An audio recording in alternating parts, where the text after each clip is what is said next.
Aloha everybody, John Charles with you, Kaiwaza. Welcome back to my channel. Just having some coffee, Christmas coffee in my Christmas mug I just picked up at Savers on senior discount day because I picked up a couple. Why not? I don't have any Christmas mugs. I should have Christmas mugs. And this has some sugar-free peppermint bark syrup in it. Quite tasty. All right, so we're going to continue on my Norwegian Sun cruise that went from Seattle through the Panama Canal to Cape Canaveral, Florida. 20-day long cruise. We're up to I think this is day 10 where we are. I left off, we just done Puerto Vallarta, Mexico. John Charles, it's getting hot, getting tired. It's very humid, these places we're going. I think two things factoring in. One is the heat, the humidity. I have multiple sclerosis. I have MS, so I do have to be careful about not being too overly heated because it can bring on exasperations. Is that the right term? Yeah, anyway. It's not good for me to get overheated. And I was definitely getting overheated because it was pretty hot, some of these places. And humid, very humid. Anyway, and the other factor being we were tendering in tender boats most every place that we went. I don't know if you're familiar with this, if you're not a cruiser or whatever, but as far as I know, there's only two ways you get to a destination. One is that you dock at a dock in the harbor or whatever, like your boat actually pulls up to the dock and you walk off the ship and walk on to the land, and there it is. The other way is that you don't dock at the land, you anchor in the water, out in the water, because either they don't have a place that's deep enough, for a ship to anchor, come up to the dock, or also it's possible that they may only have room for one or two ships or something, and maybe there's more than that, and somebody has to, anchor out in the water and tender, and then they take the tender boats in to the shore, and the tender boats are basically your lifeboats, and it's okay, it's fine. I mean, you do what you have to do, but it's another step rather than just walking off the boat. When you're tendering, and the tender boats take about 100 people at a time, and you have to get in a line for that or get a ticket for that, or if you have an excursion, they usually meet like in the theater or somewhere, and then they take you together, and you go together on the tender boat, and then when you come back, you have to get on a tender boat. So, and they can be a little bit rocky, and they do, I have to admit, depending on where I sit, they do trigger my claustrophobia. I know there's windows and things, but it's like a hard plastic. I don't know, and just depending on where I'm sitting, I can get kind of eerily claustrophobic. So anyway, that had been going on. We'd been tendering at Santa Barbara, Catalina Island, Cabo San Lucas, and Puerto Vallarta. So we've been tendering a lot, and I know I wasn't the only person that was like, oh my gosh, are we going to actually ever like dock at a place on this trip? So the next stop was, I'm not even sure how to pronounce this correctly. We're still in Mexico. Zihuatanejo, Mexico. I have never heard of this place myself personally. I think it's kind of more maybe a developing cruise place. I don't know. It's a repositioning cruise. Sometimes you go places that are a little bit, not totally common.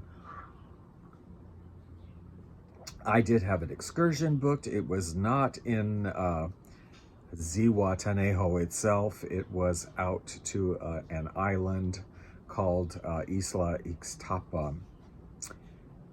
And that was going to require, of course, tendering in on the boat and then getting on a bus for like a 45-minute ride to this other area where we got on little boats, little tiny boats that take about, not tiny, but that take about 10 people at a time, and go out to this island, Isla Ixtapa, which is a reserve island, a natural reserve. I didn't see it. We didn't really see much of it because we just went to the part of it that that they go to, which is you could either go swimming if you wanted to. There was a little swimming beach. It was very calm, and there was a snorkeling beach that was a lot rougher, that had rocks, but that was really good for snorkeling. They were very close together. There were just a bunch of restaurants kind of there, and on one side was the swimming beach, and the other side was the snorkeling beach, and they were literally like, I don't know, 200 feet apart from each other. So we must have been at like the tip of the island or something. Anyway, yeah, let's look at some pictures. Here we are coming into the tropical port of Zihuatanejo, Mexico, where we were greeted, amongst other things, by some lovely cultural dancers.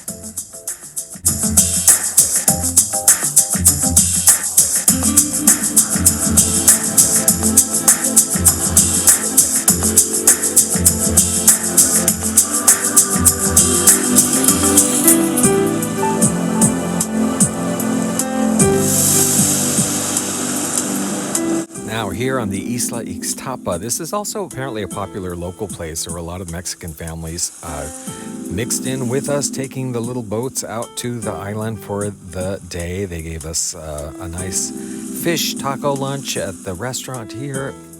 And then I just swam in the water, and it was very nice. A little confusing coming back because so many people trying to get back on shore and get on these little boats that took like 10 people, but we all eventually made it.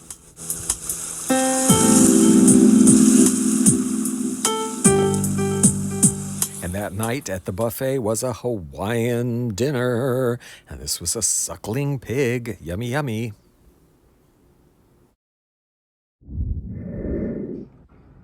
So yeah, what a break in here. After I get back from this Isla Ixtapa, very lovely, it was very lovely. But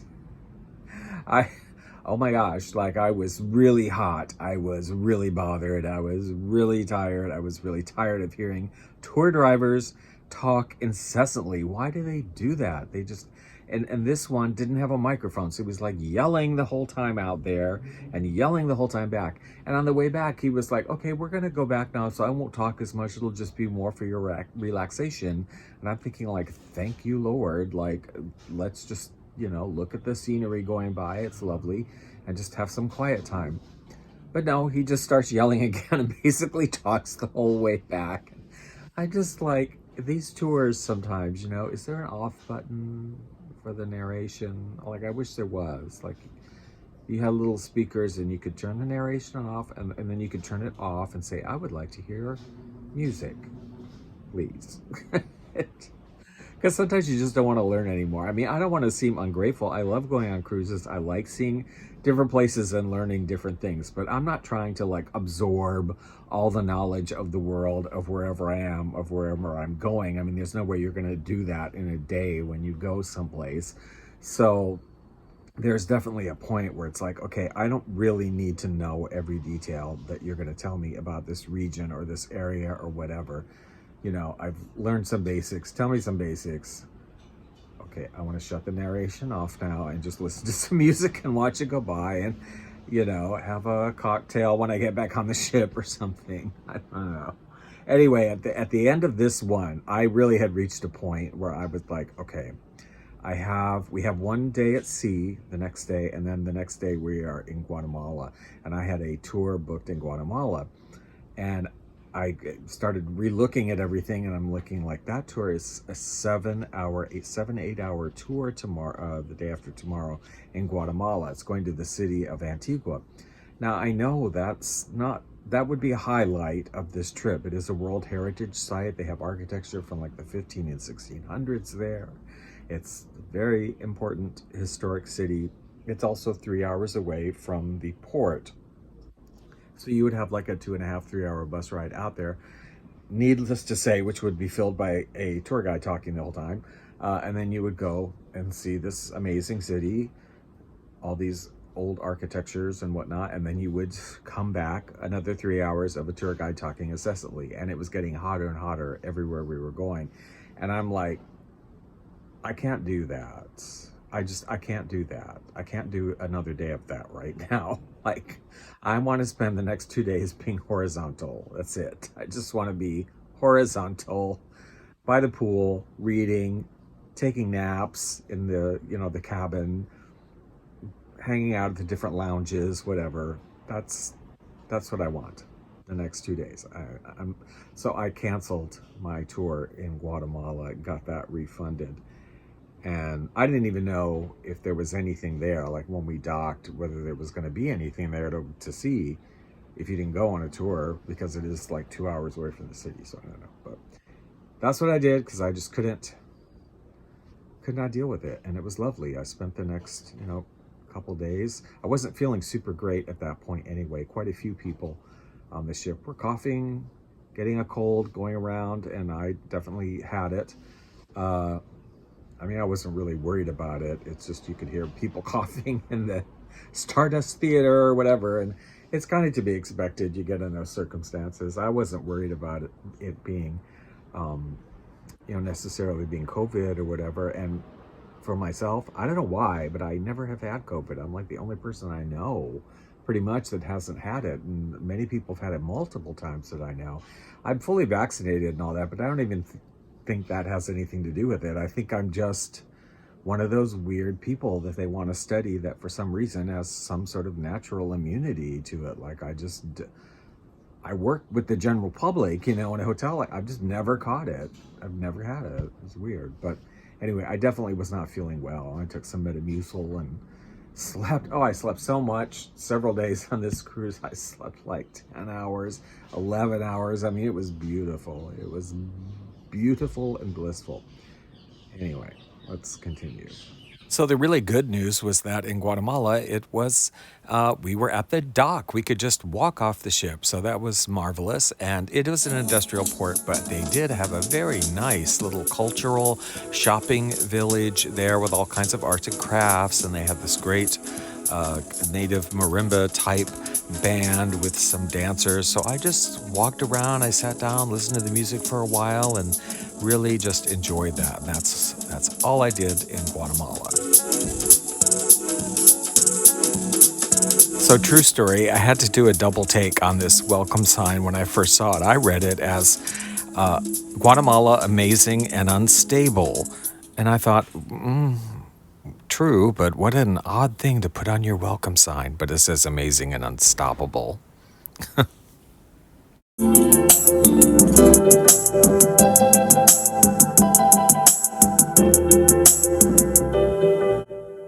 Back on the ship, Veterans Day cake and cupcakes, and yes, I did have a cupcake.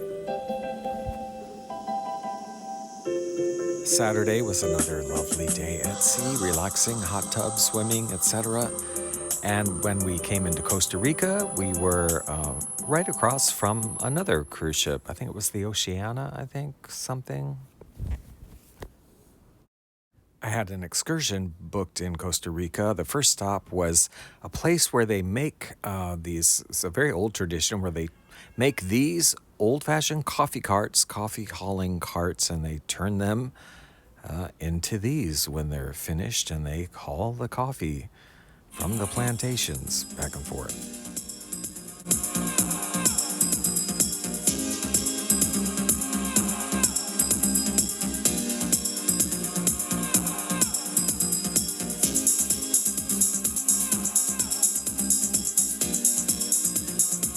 Next stop was a coffee co-op and plantation where they grow their own coffee, and they also allow other growers in the region to bring their coffees in, and they sort and roast and whatever.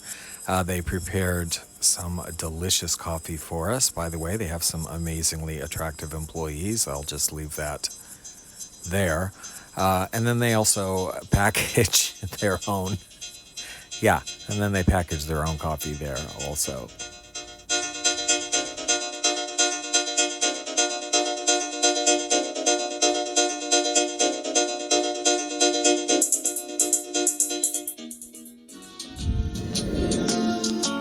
Aloha, everyone. Mr. Kaiwaza has been collecting not only authentic vintage Hawaiian albums, but music about Hawaii and the tropical islands performed by artists all around the world his entire lifetime. And he presents this fabulous music for all of us to enjoy on his hobby radio station online called Hawaiian Hi-Fi. Selections from over 2,700 vintage Hawaiian albums and Hawaiian-inspired music. Just tune in to Hawaiian Hi-Fi Radio on live365.com. The link is below in the description. I promise, it's not like anything you've quite heard before. Hawaiian Hi-Fi Radio. We will see you there, and let's have a Mai Tai. This is a little dinner buffet food porn. I did eat at both the buffet and the two of the main dining rooms quite often. I didn't do any of the specialty restaurants because they do cost extra, and I'm just cheap that way. Why spend more money when you have delicious food in the dining rooms and on the buffet? And I want to say something about the food on this particular cruise. The head chef was Indian, and there was great Indian food of some sort every night throughout the cruise. They had a little section on the buffet that was always vegetarian Indian food, and I really they had Matar Paneer with I love that anyway. It's a vegetarian dish, and they had that every night. Another thing or several nights, and something else I loved about this buffet, I must remark on this cruise ship, is the amount and variety of vegetables. Every lunch and every dinner at the buffet, there were multiple kinds of vegetables prepared in different ways that were really good. I mean, like a creamed spinach, and there was like a cauliflower, broccoli, cheese bake, and all turnips. I mean, I love all that stuff. All sorts of different vegetables prepared in different ways, and I really enjoyed that. So after another sea day, it was Tuesday the 14th and the day of the Panama Canal crossing. Now, I have gone through the Panama Canal before, going in the other direction, and just like the last time, we went through the old locks, the old canal, not the new locks, because this was a smaller ship. And I've been through before, so I didn't wake up super early to watch the beginning. And I relaxed, read my book, went to the hot tub, and saw the sights. It's kind of interesting going through the canal. And there's a beautiful lake in the middle with islands and whatnot. You can see big ships like that one going through the newer locks. And then this is at the end, and you can see upcoming the boats lined up. I don't know if they just came out or they're waiting to go in tomorrow or whatever, but there they are.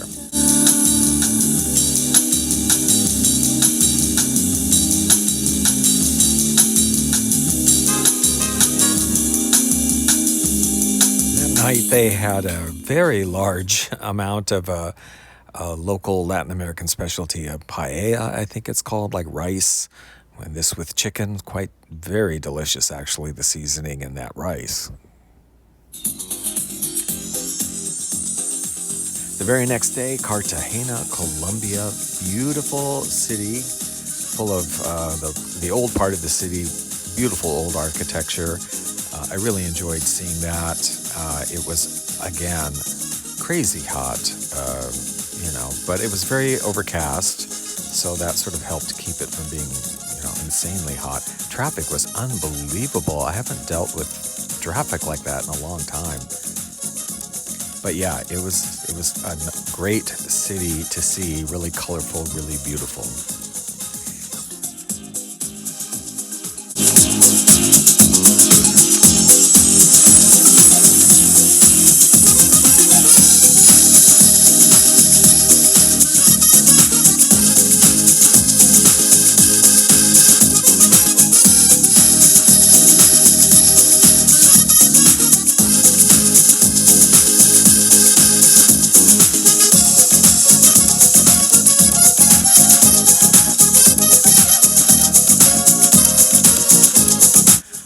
tour, we were also treated to a lovely show of cultural dancing. I love dancing and music, right? So I do love to try and see some dancing when I get a chance.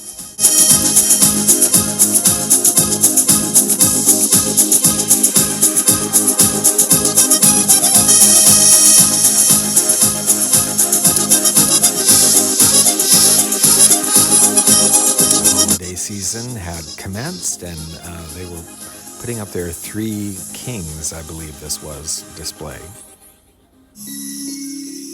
And just before getting back on the ship, they have a very lovely aviary, all kinds of beautiful birds there that you walk through before you get back to the docks where the ships are.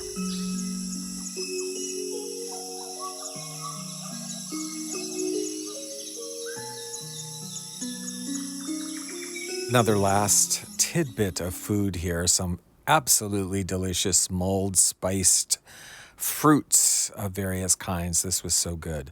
Now, we had a couple days at sea, and then our last stop was supposed to be in the Bahamas. The Norwegian cruised this private island of Great Stirrup Cay or Grand Stirrup Cay, I don't recall. But anyway, yeah, that's their own island, small private island. So, you know, they have the zip lining and different things like that. But basically, it's a beautiful beach day. You get out, go to the beach and enjoy that there. However, we had passed through a couple of storms going through the Caribbean, right in between two of them, and where we had some choppy water. And when we got to Grand Stirrup Cay, the water was still considered to be too choppy. We had to take tinder boats in, and they made a decision that it was just, we're not going to be able to do that. It was too choppy. So take a picture of Great Stirrup Cay there, because that's all you're going to see of it, which is fine. So we just had another day at sea, and then bam, back we are, day 20 in Port Canaveral in Florida, and that's the end of the cruise. I checked into took a shuttle to the airport, checked into a hotel suite, a very nice suite, and just enjoyed a day at the pool at whatever, and left the next morning. Yeah, and I had a lovely day in Florida, just lounging around, and I mean, you know, evening and morning the next day, lounging around, had some pool time, very nice, you know. One mistake I didn't like, I ate at, there was a TGI Fridays very near the hotel, and I was kind of excited to see that because I have not eaten at a TGI Fridays in a million years. Like, I don't even think we have one here anywhere on the island. And used to be one in Waikiki, but I haven't eaten in many, many, many years. And I have good memories of it being kind of like a cool place with a lot of different kinds of food, and it was very enjoyable. So I thought, I want to go to TGI Friday. So I walked over, and what the heck has happened to TGI Friday? It's like, when did it become a sports bar that is just serving like mega salty food that isn't very good? Like, when did that happen? Did I miss something? I mean, I feel like, how long ago did that happen? That it became a sports bar. Anyway, then I got on the plane and went home, and the flights were okay. For some reason, I had by the first leg of my flight, first part from Orlando to Seattle, I had a middle seat, which is normally okay. I know, you know, I get the super cheap ticket, and you can't necessarily pick out your seat, so that's what I got. I don't know why, but those 6 hours were the longest 6 hours of my life on this flight. For some reason, I just could not get comfortable at all. I could not get my leg. I have a slight scoliosis in my back, and so I usually turn a little bit. Like, I usually, when I requested or able to, I get a window or an aisle, and I can kind of manage either one, because there's enough room that you can kind of turn one way and kind of twist a little bit, and I'm much more comfortable. I cannot sit like straight forward and my knees kind of close together. It's like, it's painful, and that 6 hours just went freaking forever. And the next leg back to Honolulu was fine. I had an aisle, no problem, whatever. But yeah. So, and then I came home and everything was fine. There was no apartment flood. I had a flood in my apartment while I was gone on one of these trips. Long story, but there was no flood. Everything in the apartment was fine. And it was all lovely. And then it was Thanksgiving. So, and now it's almost Christmas. So that was my trip. Hope you enjoyed that. Please give the video a thumbs up if you did, and subscribe for more if you'd like to see more. And I look forward to your comments down below. And don't forget to check out Hawaiian Hi-Fi if you like that kind of old vintage Hawaiian music. I have 2,700 vinyl records of that music, and you can hear all of it on Hawaiian Hi-Fi Radio. Merry Christmas, everybody, or Hanukkah, or Kwanzaa, or winter solstice, or whatever you do or don't celebrate. Have a good one. I sort of celebrate them all myself.